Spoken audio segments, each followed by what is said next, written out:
Okay. It helps to close the chip button. All right, who doesn't know where the Jack Greco building is? Okay, right across the street from the ice cream place. It's the furniture building, okay? The story of that building starts with Albert Boschart. Albert Boschart owned the Arrowhead in 1904. In 1906, the lobby of the Arrowhead is where Chester Gillette was captured. He was also a businessman from Utica. He was a brother-in-law of William Mosher, who gave land for the Church of the Lakes, who owned the Arrowhead before him. And what he did, what this map shows here, see my cursor here?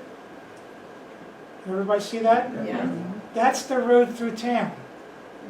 Okay? This right here is the area where Harry Hall and later on the Chambers garage was at. And when Albert Boschart sold the hotel property to Charles O'Hara, he kept these lots across the street here, okay? See my cursor? Yeah.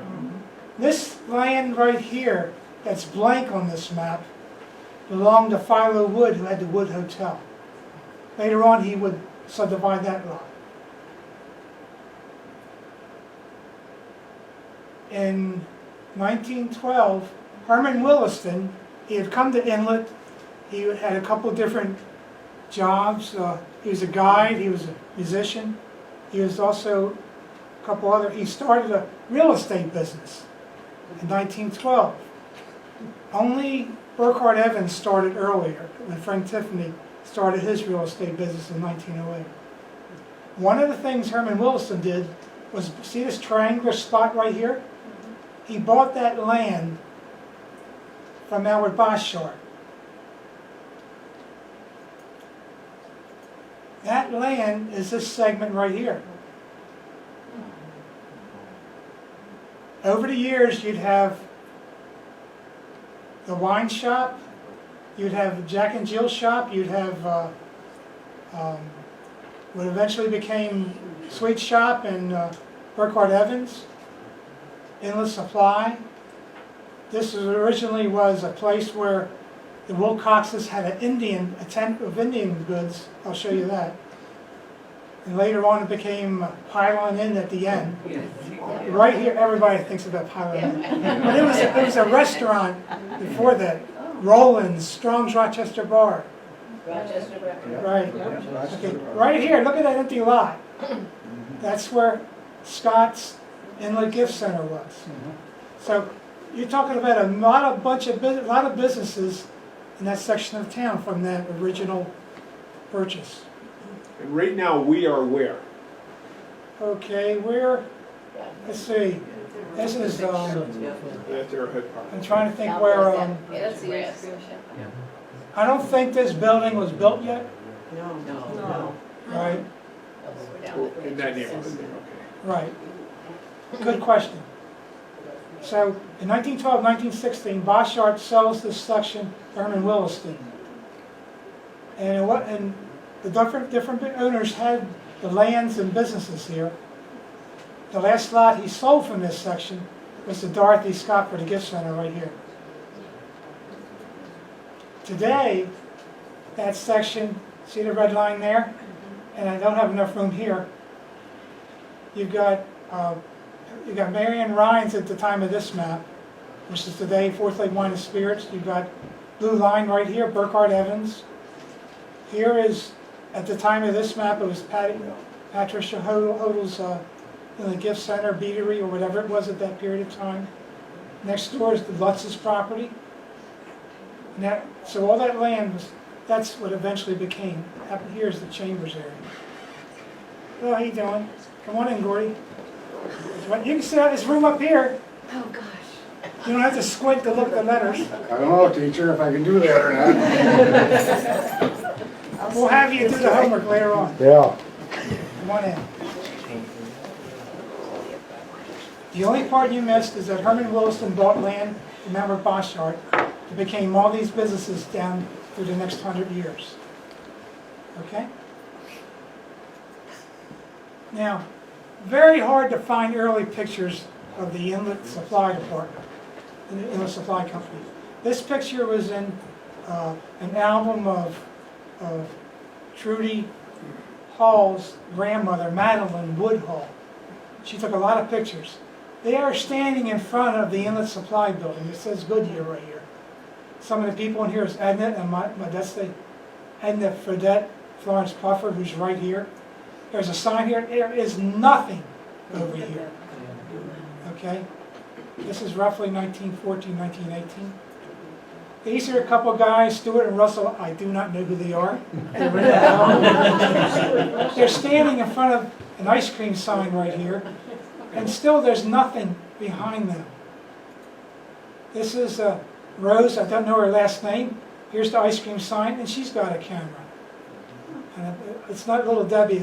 I tried to look up the ice cream company. Still, you're only seeing half the building.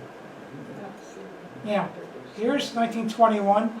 This is an album we got from a gentleman named Dissinger, I believe. A lot of different pictures of Seventh Lake, but this is the inlet supply. All right? Maybe magnify it just a little. Okay. So this is the old Jack Greco building? Initially it was. Today it's Jack Records. Right, you're right. No. Okay. That's correct.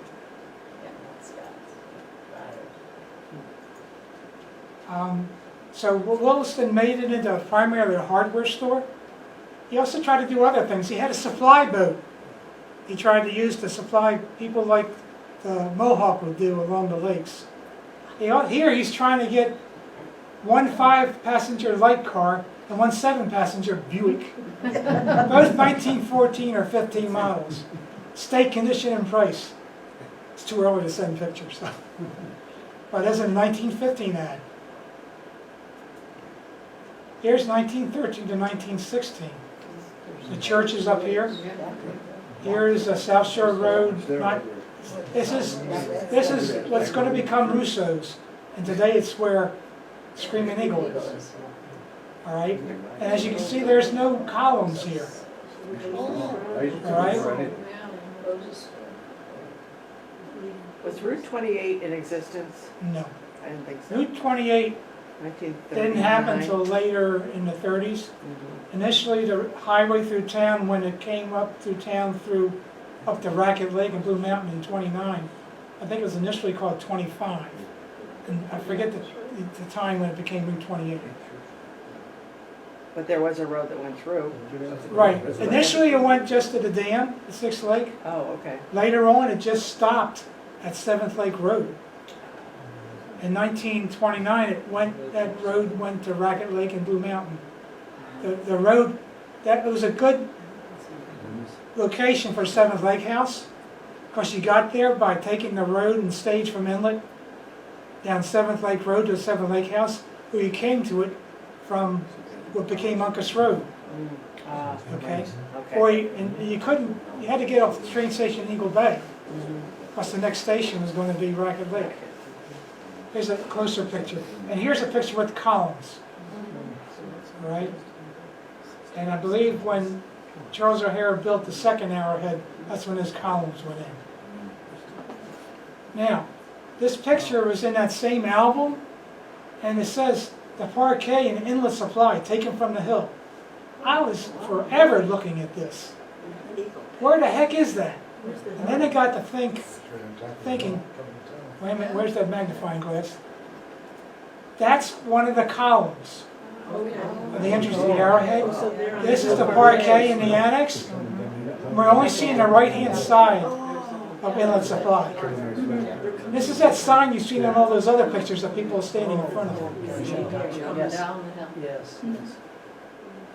So it meant the hill coming down as if you're coming from Eagle Bay. It was what, July, right? Back then, yeah. Now, to give you an idea, this is a similar view. These two buildings here, there they are again. And this tree between the Pavilion Theater that burned in 26, and the Inlet Supply, that tree's keeping you from seeing Inlet Supply. Mary's gift shop is right here. There's a sign for the wood. Okay? Here's a similar view. 1921, so forth. It's 21 or later because the Inlet Garage was built and opened in 1921. So that's where, And that was located where now? Which, The Inlet Garage. okay, where you see Fulton Chain Supply. Okay, you know that South Shore Road, you got Screaming Eagle? Yeah. Across the street used to be a bunch of gas stations there. Now, Wadi Khalil's office used to be there. And now I forget how much of it is, it's a gift shop now, isn't it called? Yeah, that's where that was. That's on the corner of South Shore. Now, just, we'll see something later, but see this is tennis, these are tennis courts right here. And the supply is right here. The parquet had this building as an annex, that's where the post office was. This here is where, today you have the fireman's building, the post office building, and the library next door. Okay? So just on the other side of the Inlet Garage would be with South Shore Road? Yes, yes. South Shore Road actually was completed in around 1920, 21. So to You the can right- barely see it right here. Yes, sir. To the right is Arrowhead Park. Yes, yes. Arrowhead Park, see right here? Yeah. That's one of the two columns at the entrance to Arrowhead Park. Okay. I never thought of looking over there, but there's probably another one like right here. Up here is where Russo's restaurant was at that time, now Screaming Eagle.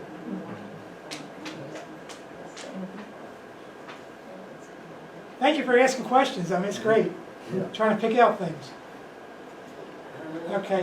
In 1923, Williston sells the Inlet Supply Store to Floyd and Mary Puffer. Floyd was also a guide. Mary Puffer was a teacher in Channel Inlet schools. And what he did, in addition to hardware supplies, he also started selling plumbing and building supplies. Here's a description of what he was offering. Anything you may need: shoes, clothing, dry goods, campers, supplies, drugs, candy, ice cream. So, Charlie, you know, back to the Puffer, was Sue Puffer a child of Floyd and Mary, do you know? Sue Puffer was a man. They always call him Sue. I mean, he lived down right across from the boat launch, or near there anyway. I got his doobie. Oh, okay. Not his, but Floyd's.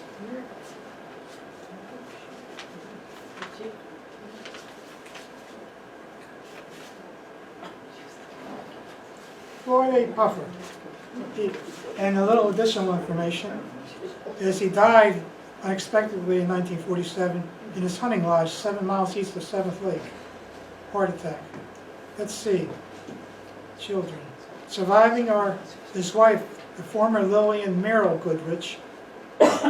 And something you didn't need to know, she was the daughter of Catherine Merrill, who first opened the first Jack and Jill shop. And they sold it later on to George Blakely, yeah. Mrs. V.J. Snyder, that's James Snyder. Mrs. W.F. Marion Puffer, Mrs. Lewis Seitz, and he had two brothers, George and Louis. So I don't, He must have had a nickname of Sue. That's all I remember. was a brother maybe Floyd? Could be, I don't know. I can look it up and find the grave after the program, because I do a lot of find the grave stuff. But this is a picture of it from that era. And Floyd, I added in 1931, he would add a large, I have no idea what this is, a large Kelvinator meat cooler. So maybe he needed something bigger for here. This picture comes from a postcard prior to the 1926 book. Let me blow it up just a little. The Goodrich tires, best in the long run. The meat cooler is still in that store. Yeah, Hi Jack, thanks for coming. I tried to see you last month, but you weren't around, and I met your buddy upstairs. Oh, boy, I had a hip operation. I'm doing better. You doing better? Yeah. I don't know I'm this. trying to figure out the safe though. Was it a bank or what? Why did they have big safes? You know, it might have been from the days when Tiffany, I'll get the links on Tiffany. He was a county judge and all that. He might have Yeah. kept files on that. This may be Floyd and Mary Puffer. And there were apartments upstairs. I'll get to what was used upstairs later. He also had drugs.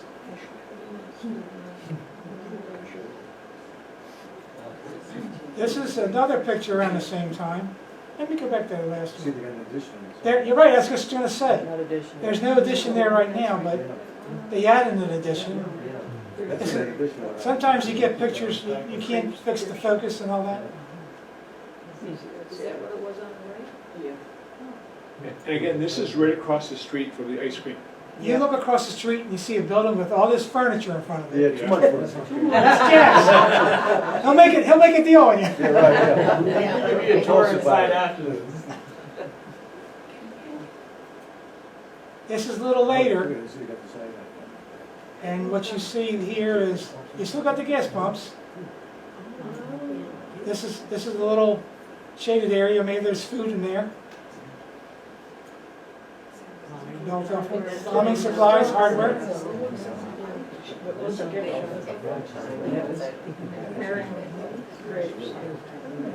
I'm sorry, what'd you say?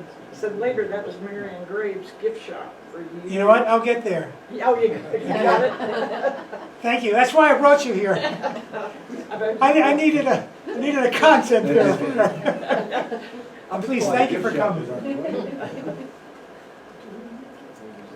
All right, now we have the 1935 to 45 era. What happened in 1935, things might have not been going well. Floyd assigns a company to marry his wife. And 3 years later, they divorced. I might have mentioned, in 1938, Floyd married Lily and Merrill, and they became proprietors of Sunset Cottages until his 1947 death. Excuse me. Catherine Merrill purchased her lot from Williston in 1933 and opened a Jack and Jill shop, which later opened the Jack and Jill shop, and later that shop, under the same name, was acquired by Blakeman in 1945. Mary was an inlet teacher before marrying Floyd, and she returned to teaching until 1953 when she retired. During this period, she taught at the Beaver River School and finally at the Town of Webb School. Mary forecloses to Maurice Callahan, the Old Forge Bank, who assigns it to Fred Williams. At this period of time, there's a vacant store period. I found that out from a Memories of Inlet that Don Murdoch wrote. He mentioned the store was closed for a while, but it did have some uses. The Old Forge Hardware Company Look at that. leased it for a few years. All right. Borden's Milk. Rob Boy Ice Cream. And a couple of things here is the inlet garage. This is still Rose's garage, and lo and behold, it's Margaret Graves' shift shop. Now, what I didn't know, a person named Marion Tubbs wrote her own memories of Inlet. She mentioned how she liked going in the little gift shop at the Arrowhead Hotel. Oh, Cottage 4 in the maintenance garage in Arrowhead Park. There's 1, 2, 3. The fourth one is small. First 3 are rented by the town. Now it's a maintenance. It used to be ice cream sold at the little small shop. And Margaret Graves got her start at a gift shop in Inlet there. And eventually in the early 30s, she leased this section of the Inlet Supply from Fred Williams, who had leased the other part, to the Old Forge hardware store. It was an Inlet branch. Here's the Inlet garage.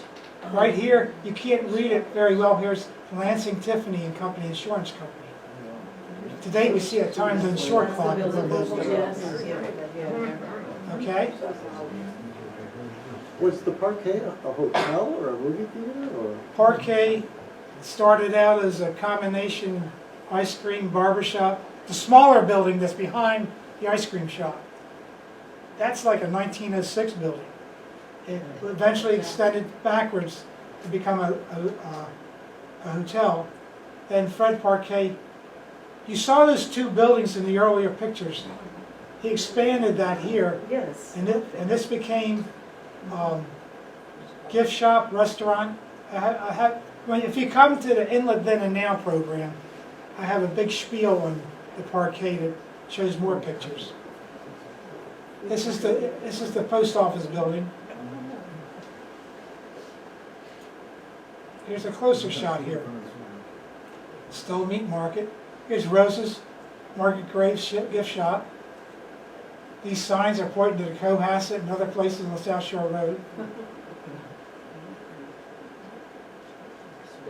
Lord. Rob Roy, not Rob Roy ice cream. I thought I looked that up. Who started inlet service, the inlet garage? Searle?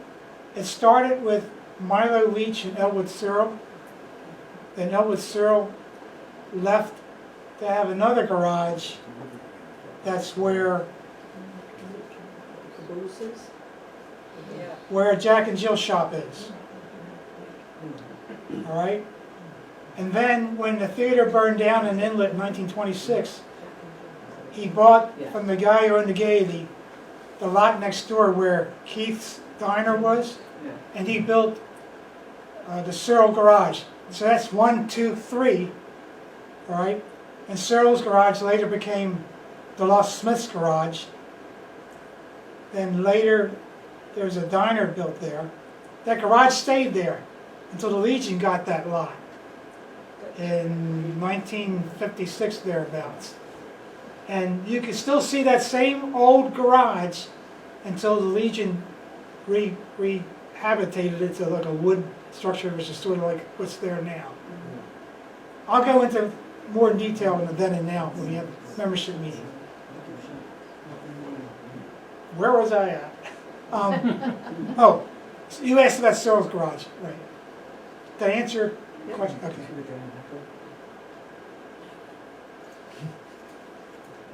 Okay, and then I did the other side of the building, the street. Here's the sign that says Lansing K. Tiffany. He took over from his father's business.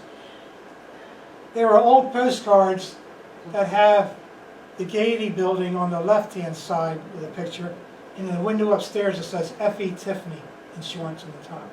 So Tiffany, when this building was built and opened in 27, he moved his office up here, and after his death, Lansing Tiffany, his son, took over.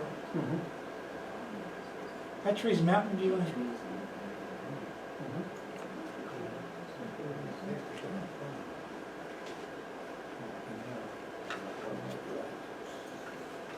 There's another wide picture.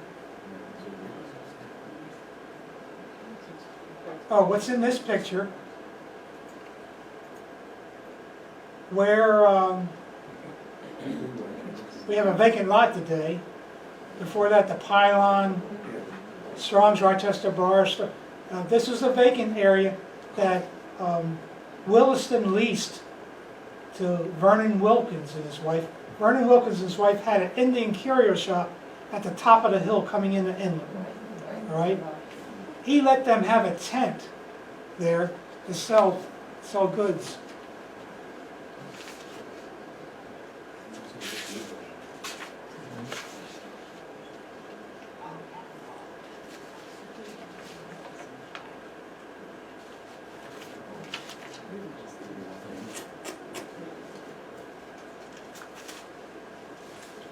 Okay, I don't have that sheet of paper.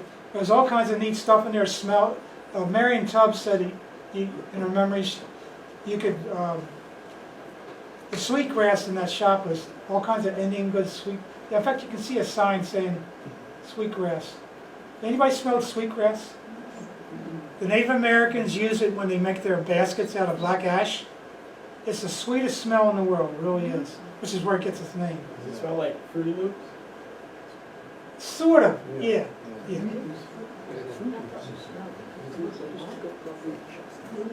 There you go, right here. So this is a little later than an earlier picture. There's more groceries advertised here. Here's Vernon and his wife, Vernon and I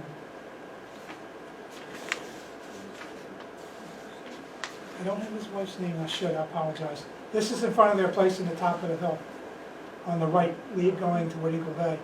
I'm not sure that cement step is still there, it might be. You can see some of the baskets there off. No, it's next, this is a couple lots up from that.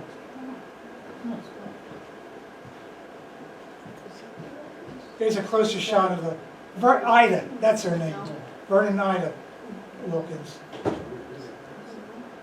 And it's more like a tent they had there. Now this is a little bit later. Cottage 4 is where, what we call Cottage 4, Margaret Graves had a gift shop there. She moved her gift shop to Inlet Supply in the early 30s. She continued to operate that to almost 1950 or so. I couldn't find much after that. In 1937, this lot right here, that building there, by 1937, where that tent was, Wilkins sold the lot to Harrison and Luda Sawyer, who opened a little cafe, a little restaurant. It had to be a little size of the lot. And this is a closer picture of that. It wasn't until Ed Rowland got it that it was called Rowland's Restaurant on the Bend, or on the corner. Yeah, on the Bend, I think it was. That was in one of those Memorial Day booklets where everybody buys ads. Okay, 1945. Nance and Tiffany comes back from the war, and with his best man from his wedding, Len Harwood, they open the Inlet Supply Company. They lease the Inlet Supply Company building from Lansing's wife, Magdalene Tiffany. I don't know a whole lot about Magdalene Tiffany, whether they were co-owners off the deed, but Magdalene Tiffany was involved with a lot of property transfers, including the land that eventually became the Inlet Sweet Shop and that area. They were buddies for a long time. They were cousins. Here's Lansing. Here's Len. Lansing Tiffany's father was Frank, who married Ann Kirsch. Len's father was Edwin Harwood, who died in a dynamite explosion on a road being built between Eagle Bay and Inlet. He married a Minnie Kirsch. So that's how they're related as cousins. They're real close to each other in this picture. And here's another brother, Lewis.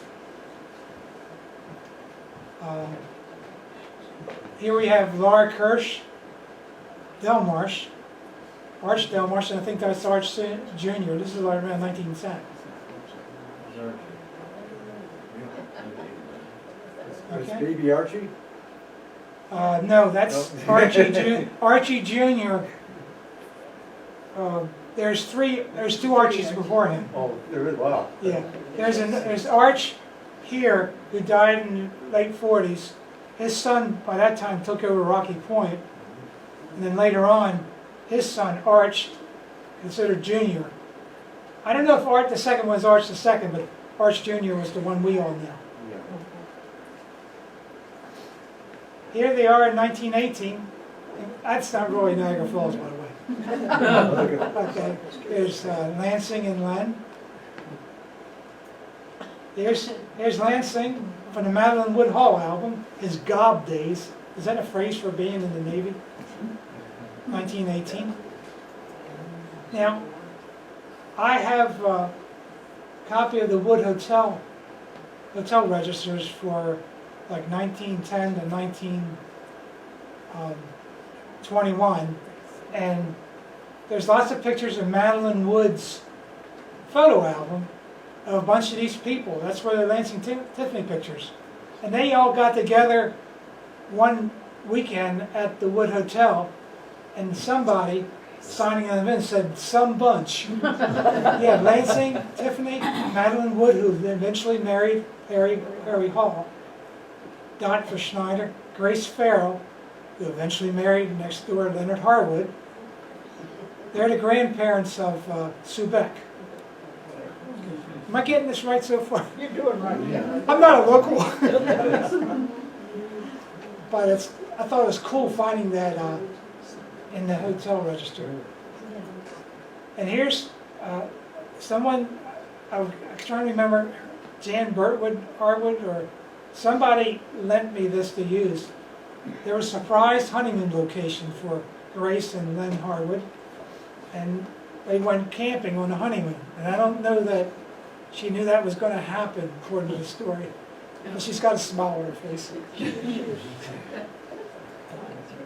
Okay, they found in 1945, Lansing Tiffany, who was the county judge and circuit court judge, he and Len Harwood founded the Inlet Appliance Company. And Madeline Harwood acquired deeds to the Inlet Supply Company, and she leased it to the county judge, who paid rent and charged it to Hamilton County. Right? Upstairs was set up for a county court and all that, and so people had to come there to have their trials heard and all that. And Len Harwood's appliance business is on the left side downstairs. One of his installers was Earl Berth. I do not know where Inlet Lodge was. This is from a 1948 Fireman's Field Days book.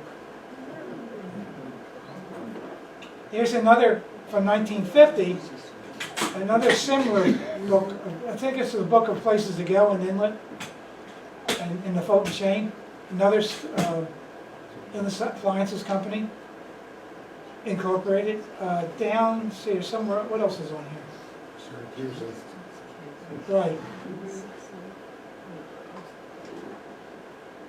Okay, I'm thinking about another booklet. All right. So, Len and Lansing were buddies for years, great friends. They did business together. And Lansing is right here, Len is right here, Grace is here, Keith, Tony Cope, Magdalene. This is a 25th wedding anniversary at the Knotty Pine in 1949.